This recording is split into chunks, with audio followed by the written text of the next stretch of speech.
hasta las cuentas le ha sacado al señor. Oye, no te van a votar, ¿no, Mávila? Estamos al aire, Rosa María. Me parece regio. Estamos al aire. Rosa María Palacios, periodista, está con nosotros para hablar de esta coyuntura tan complicada. Ella ha sido bastante crítica con el tema del indulto. Rosa María, gracias por aceptar la invitación. No, gracias a ti, imagínate, regreso aquí después de casi 7 años.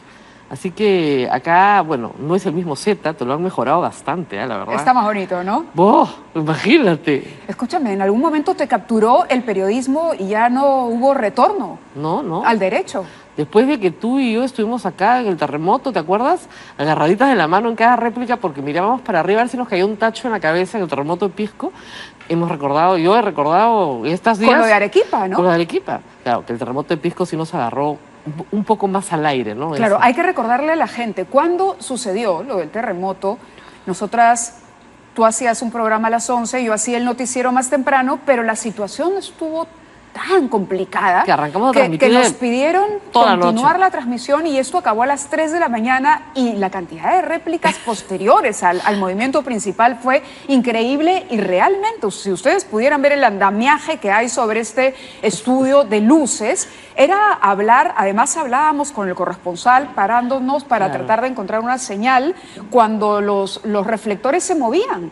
Y todos los chicos acá saben cómo uno entra en pánico porque dice se me va a caer el reflector encima. Gracias a Dios eso no pasó y podemos estar ahora conversando nuevamente. Sobre todo en las réplicas porque nos agarró una en comercial y ya, Mávila, creo que vamos a morir acá. Pero sobrevivimos. Sobrevivimos a ese terremoto, pero vamos a hablar de otro. A otros más. Imagínate, hemos sobrevivido a tantos.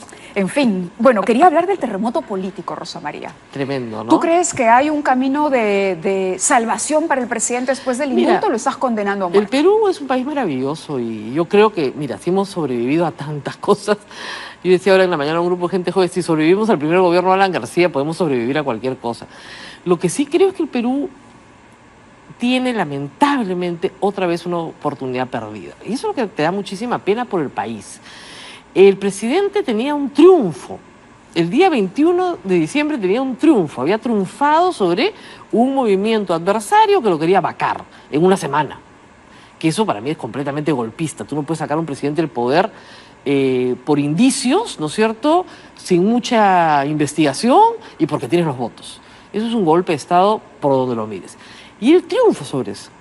Lo que no sabíamos es que estaba negociando con Kenji Fujimori un indulto. Ahora, ¿no es un poco ingenuo pensar que no se estaba negociando cuando ves que corre el teléfono en la bancada del fujimorismo, cuando de pronto votan a favor, digamos, en contra de la vacancia, todo este grupo de congresistas? Yo tenía, Mávila, la información y la publiqué en el 2016, y está publicada en La República, de un grupo de congresistas. Mi información salió de algunos de los que están ahí, de un grupo de congresistas que estaba profundamente descontento con el manejo de la bancada. Y sobre todo porque los que los llevaban a la Comisión de Ética les hacían el problema y les generaban la solución a cambio de su sumisión total. O sea, yo sabía que Kenji Fujimori podía, digamos, comenzar a captar del descontento, porque además me lo dijeron. Y publiqué esa famosa columna que me valió varios insultos de parte del fujimorismo oficial, porque era completamente cierta. Son las mismas personas que han aparecido después. Entonces yo sí sabía, en el momento que vi la votación dije, le están cobrando el daño que le han hecho a estas personas durante muchos meses. Porque eran provincianos, porque los ninguneaban, porque sus proyectos de ley no salían, porque los llevaban a la Comisión de Ética. Y creo que lo que Kenji estaba haciendo era una oferta. Lo que yo no sabía es que la oferta no era una oferta. Era simplemente una transacción ya cerrada, como publica Jorge Morelli en su columna el 30 de diciembre, que es una columna tan importante en la descripción de lo que pasó. Él señala que él fue en agosto a hablar con el presidente, al cual conoce hace muchos años. Así es. Y en agosto llegaron a la conclusión, y lo dice, la decisión estaba tomada, solo faltaba definir la oportunidad. Eso se nos ocultó a todos, a los congresistas que tenían que votar, al pueblo entero, a los que decidimos, Alberto Borea, que fue abogado del presidente, no tenía ni idea, Pedro Cateriano, que defendió mediáticamente al presidente, Gustavo Rito y yo, que lo entrevistamos largo, porque nosotros a los dos se nos dio la oportunidad de entrevistarlo por mucho rato. Yo estuve 2 horas con él. ¿Cuál era la relación entre ustedes y el presidente? ¿Era asesoría? No, yo no lo veía hacía más de un año cuando él manda al matadero a Saavedra, porque hay que decirlo, Jaime Saavedra era un magnífico ministro, y lo sacrifican de la peor manera, en vez de hacer cuestión de confianza ahí. Fue la última vez que hablé con él, por teléfono, y lo único que le dije es, te van a vacar. Y ese fue el fin de la conversación. Pero fue la llamada de Kuczynski. No, mía, hacia él, porque estábamos con Jaime y me dijo, ¿puedes hablar con él? Sí. Le dije, mira, si tú no haces cuestión de confianza, te van a vacar. Este es un mecanismo que la Constitución te da. Y en ese momento no era un mecanismo muy conocido, entonces había que explicarlo una y otra vez. Nunca más me hizo caso. Me pidió Freddy Chirinos que lo viera, que lo escuchara. Bueno, la misma noche que hizo la entrevista con todos los medios de televisión, yo soy una periodista que está fuera de la televisión, como ustedes saben, esa es otra historia, pero me dio la oportunidad de entrevistarlo largo, durante 2 horas, con tiempo, con papeles, no una entrevista de 8 minutos donde no le puedes Pero sacar, el objetivo ¿no? de la entrevista era publicarla. Exactamente, al día siguiente yo tengo un programa en La República que dura 10 minutos, explicar qué me había explicado a mí, y así lo hice. O sea, estos son los descargos de...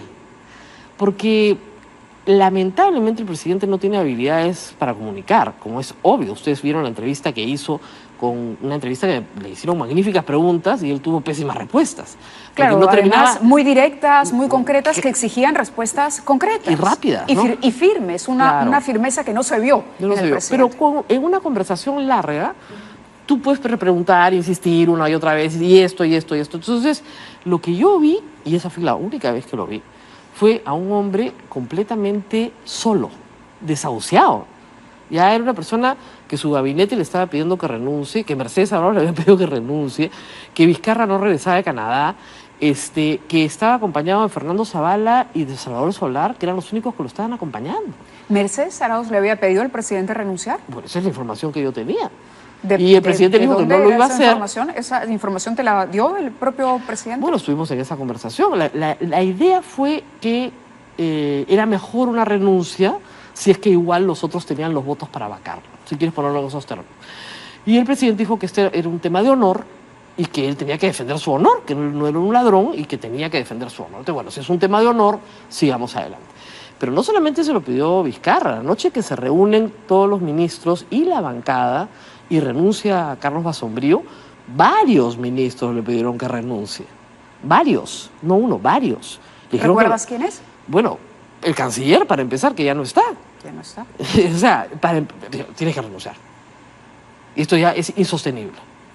Y los que le dijeron que se quedara fueron justamente Salvador Solar, que lo acompañó todo el tiempo y cuando vio lo del indulto renunció. Porque él no tenía ni idea de lo que se estaba tramitando. Es decir, todos tenían la idea, porque el presidente lo había anunciado varias veces, de que un indulto humanitario era posible en la medida en que hubiera una enfermedad que ameritara ese indulto humanitario. Que cumpliera los requisitos. Exactamente. Marisol Perestello fue en eso clara una y otra vez, se los explicó en todas las formas posibles. Yo no firmo ese indulto. Acá todo el mundo cree que el presidente puede indultar cuando quiera, tiene que firmar el ministro de Justicia. Si el ministro de Justicia no firma, no hay indulto. Entonces consiguieron un ministro de Justicia a la medida de. Si Jorge Morelli dice que en agosto lo acordaron, en septiembre cambiaron de ministro de Justicia. Y cambiaron de ministro de Salud, que eso es más escandaloso aún. Un ministro de Salud que no ha durado ni 4 meses. ¿Para qué? Para controlar, ¿no es cierto?, la Junta Médica. Eso es increíble. Porque en algún momento el discurso del presidente, que empieza negando o tratando de desviar el tema del indulto, empieza a referirse al tema médico.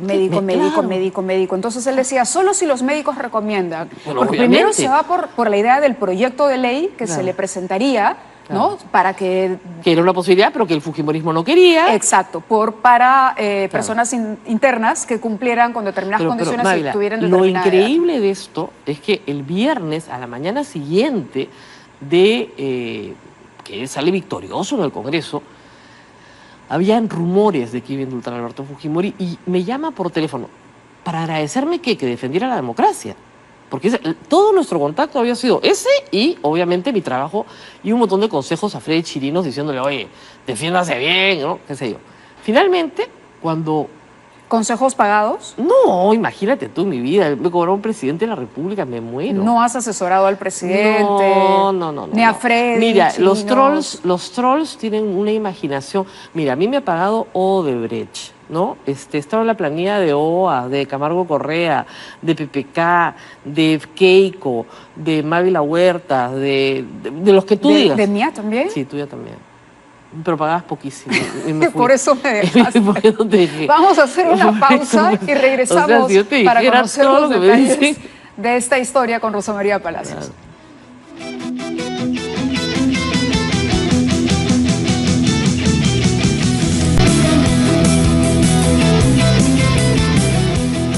Muy bien, seguíamos conversando con Rosa María y hablabas de una llamada que te hace el presidente después de que salva de la vacancia. Sí, entonces llama a Gustavo Gorriti, llama a Pedro Cateriano, me llama a mí, porque además después hablamos entre todos, ¿no? A decirnos, muchas gracias, quiero reunirme próximamente con ustedes, que le quedaba muy claro quiénes eran ahora sus adversarios, porque eso es un presidente que no confronta, no es su carácter, y eso es fatal, y le ha ido muy mal con esa actitud. Entonces, bueno, yo le pregunté, soy periodista y todos preguntamos, y Gustavo Gorriti le hizo la misma pregunta, oye, ¿hay el rumor de que vayas a indultar a Alberto Fujimori? No, de ninguna manera. Igual que Mercedes Arauz el día anterior, exactamente igual. Los indultos no se negocian. O como me han dicho algunos ministros después, no es de mi cartera. No está en la agenda, no lo hemos conversado. Claro, no es del sector. Sí, no es del sector, pero bien que ibas a la reunión a Choquehuanca a discutir el día 23 si había indulto o no.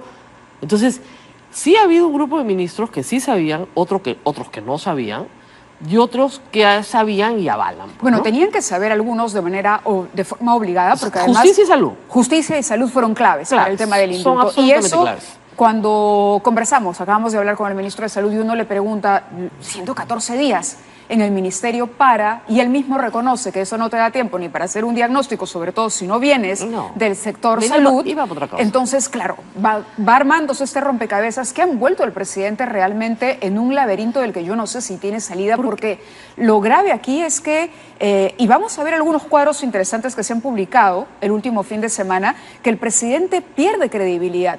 Si uno compara, por ejemplo, lo que ha sucedido con Kenji Fujimori y su reciente popularidad, aumento de popularidad. Claro, Kenji Fujimori... Puede ser fugaz, ¿no? Pero evidentemente es un buen hijo. O sea, ha hecho lo posible por sacar a su padre. Y en cualquier caso, no sé qué opines, pero él dijo siempre, mi objetivo en política es sacar a mi padre. Nunca mintió. Ese es el único que no mintió. El caso del presidente es completamente distinto. Claro, porque el presidente decía, cuando haya razones médicas, y todos sabemos que no las hay. Tú no pones a un ministro de salud, pues, menos de 4 meses para que te controle, ¿no es cierto?, las redes del donde van a poner al médico de Alberto Fujimori en el comité médico. Y todo el procedimiento del indulto es hecho al caballazo, hecho violando un montón de formas. O sea, no funciona así. Ahora, el indulto se iba a dar de todas maneras. Yo creo que han habido 2 procesos que están imbricados. Es decir, cuando Alberto Fujimori presenta su solicitud de indulto, acuérdate, era 11 de diciembre. Rosa María Bartra saca los papeles de Odebrecht el 13 de diciembre. ¿Es posible que Keiko Fujimori se haya enterado de que venía el indulto? Sí. ¿Es posible que haya dicho, primero vaco al presidente antes que indulte a mi padre? Es posible. Porque Kenji tenía clarísimo que no tenía el apoyo y que lo que tenía que conseguir era el mayor número posible de congresistas, porque si vacaban a Kuczynski, no había posibilidad alguna de que hubiera indulto para su padre. Entonces, él está llorando frente a la pantalla porque necesitaba que Kuczynski siga siendo presidente. Esa era su desesperación en ese momento. Y eso es lo que probablemente Alberto Fujimori le había dicho y ha en el teléfono. reconocido él mismo un acercamiento con Nancy Lange. Ahora, ¿no? después por supuesto, cuando se han dado cuenta que el 80% del país dice que esto es una negociación y que esto ante la Corte Interamericana es absolutamente ilícito, porque tú no puedes efectivamente negociar un indulto político cuando no le corresponde un indulto político, solo un humanitario. Entonces, nunca hubo negociación. Y ahora el discurso es que nunca hubo una negociación. Y si ves el discurso del fujimorismo que se ha quedado con Keiko, la acusación es que ha negociado con la corrupción. Todo el día de hoy, y cada vez de forma más virulenta. Ha negociado con la corrupción, un presidente acusado de corrupción, con él ha negociado. Entonces, ¿qué está haciendo el fujimorismo de Keiko? Presentar todas las pruebas para que cuando esto llegue a la Corte el 2 de febrero, la Corte en la audiencia escuche que efectivamente en el Perú hubo una negociación. ¿Keiko Fujimori quiere que revoquen el indulto a su padre? Ella no lo va a decir nunca, pues Mávila, o sea, eso es evidente, pero lo dice en su comunicado. No estamos de acuerdo con la forma. Lo dice específicamente no estamos de acuerdo con la forma. Y si tú no estás de acuerdo con la forma y lo revocan por la forma, entonces efectivamente es lo que acabas de decir. Y Kenji señala que Pierre Figari y Ana Vega conspiran sistemáticamente contra el indulto de su padre. No menciona a su hermana, pero sí a sus dos asesores principales. Ahora, a la vista de lo que ha sucedido desde la salida de Alberto Fujimori, ¿no se podría decir que ha logrado dividir, digamos, dos grupos importantes al fujimorismo? No ha habido una fuga masiva del lado de Keiko al lado de Kenji. Parlamentariamente no, pero en la opinión pública tú ves que sí, que la popularidad de Keiko baja y la de Kenji sube. Pero me dices que puede ser un hipo. Puede ser un hipo, puede ser fugaz, habrá que ver qué propone, porque acuérdate que, digamos, la agenda del fujimorismo hasta el 2011 era de punto único, la libertad de Alberto Fujimori. Luego que Keiko pierde el 2011 y le dicen desalbertízate, ella crea su propio partido, se separa el padre, se pelea con el padre, la pelea real, porque no le da el control de la organización, sino que ella tiene el control e instruye hasta el día de hoy a sus parlamentarios a que digan que el control es de ellos y no del padre. Entonces, en esa ruptura, que es real, Kenji no tiene propuesta, porque él se queda con la propuesta de liberar a mi padre, garantizar la gobernabilidad. Garantizar la gobernabilidad es que se quede Pedro Pablo Kuczynski hasta que culmine su mandato. ¿Cómo lo va a ayudar con 10 votos? Porque, ¿qué ha pasado? Mira, el otro día que estábamos en la marcha, ¿ya? Yo veía la marcha y decía, todos los que están aquí son votantes de segunda vuelta de Pedro Pablo Kuczynski. Todos. Todos. Ahí no había ningún votante de Keiko Fujimori. Él ha perdido el apoyo popular que lo lleva al poder.